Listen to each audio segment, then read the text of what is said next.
Hi everyone, I am here today to talk to you about my favourite classics.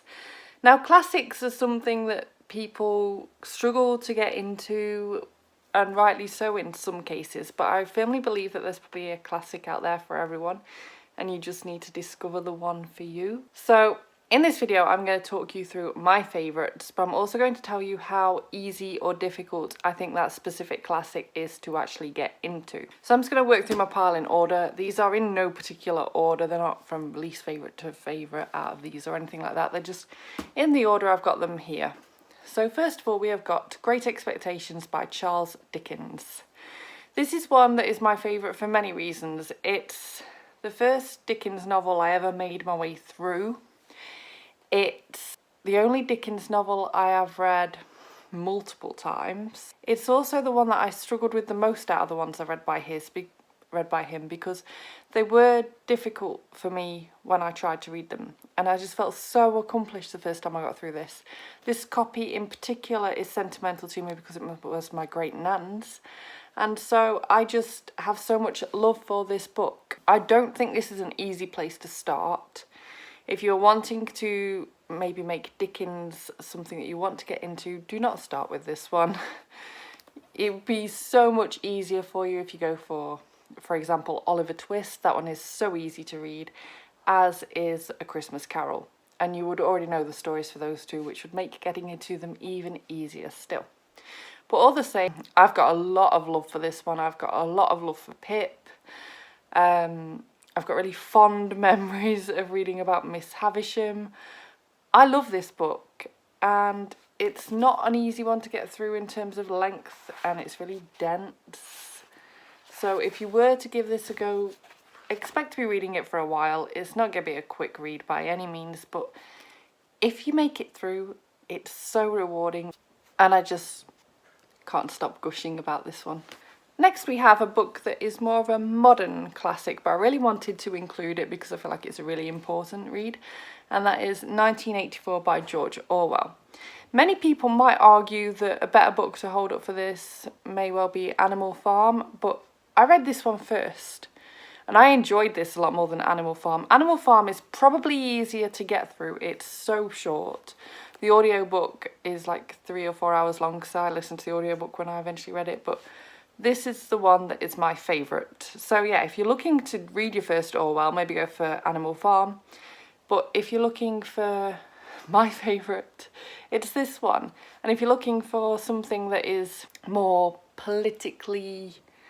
like a political statement, go for Animal Farm. If you're looking for something that's more about society and politics and like, well, I suppose they're both in a way, but this just feels more realistic to me in terms of like how messed up society might get, because this is like a kind of dystopian, pretty much. Like, it's got so many things in it that make you think, oh god, that could actually happen in this world now. Like, there's the whole idea of Big Brother is watching you. Well, we've seen that in evidence in recent years, and even before that, when the show Big Brother came about, and again there was cameras everywhere. Like, it's just slowly stepping towards this type of society where you suddenly won't have any control over what you say, what you do. You can get in trouble for the slightest of things, and I just feel like this is such an important read. So next we have Jane Austen's Pride and Prejudice. Now this is just A, a very popular book anyway, but B, the only Jane Austen I have actually read. So, I mean, or is it? No, that's a lie. I've read Northanger Abbey. Forgot about that, but I definitely preferred this. So yeah, I haven't got many other, except for Northanger Abbey, sort of Austen books to compare to in terms of what you are better to pick up. So I can only recommend this one, but I'm sure if you were to do your research, you could find the right Austen book for you, but this was definitely the right Austen book for me. I actually had to read this for university, and at first I struggled to get into it a little bit. Obviously I was familiar with the story, but as I got into it, I just totally, typical girl here, totally fell for Mr. Darcy. He's a bit of an ass at times, totally, but I still wanted Elizabeth to get with him, I was still like really like, come on, come on, come on, like shipping them hard.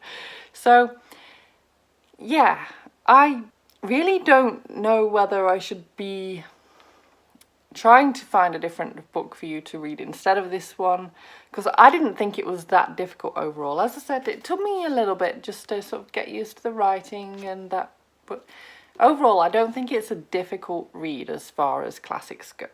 Next we have one that is probably slightly less known, and that is Esther Waters by George Moore. I had to read this one for university too, and for some reason, out of all the books I had to read on that specific course, this was pretty much the only one that I got all the way through. And not only that, I loved that much, I then reread and then started lending out to all my friends, and now it's beaten and battered. I loved this book. I don't remember how easy or not this was to get into because I've not read it in over 10 years, so I can't comment on that. I will say, I feel like it was different to any other classic I've ever read, and I recommend it for that alone, and I really wish I could remember it more. Maybe I should have done a reread before filming this video, but who knows when I'd have got to this and how long it would have taken me to get through. Although it's not that long, it's sort of under 400 pages. It's not got text absolutely rammed on each page like some of them do, so I actually think this isn't a bad place to start if you're looking for a classic that's a bit different. Next, we have got my favourite Shakespeare play, and that is Othello. So, Shakespeare is probably better to be seen than read, but if you're going to read a play, I feel like this is as good a one as any to go for. As I said, it's my favourite. I don't feel like it's a difficult one to get into. There isn't a lot of characters to get confused by. There's a really strong plot to pull you through. You do find yourself sort of supporting different ideas, and sort of there's bad characters and good characters, and I feel like it's quite simple overall and easy to get through without any trouble.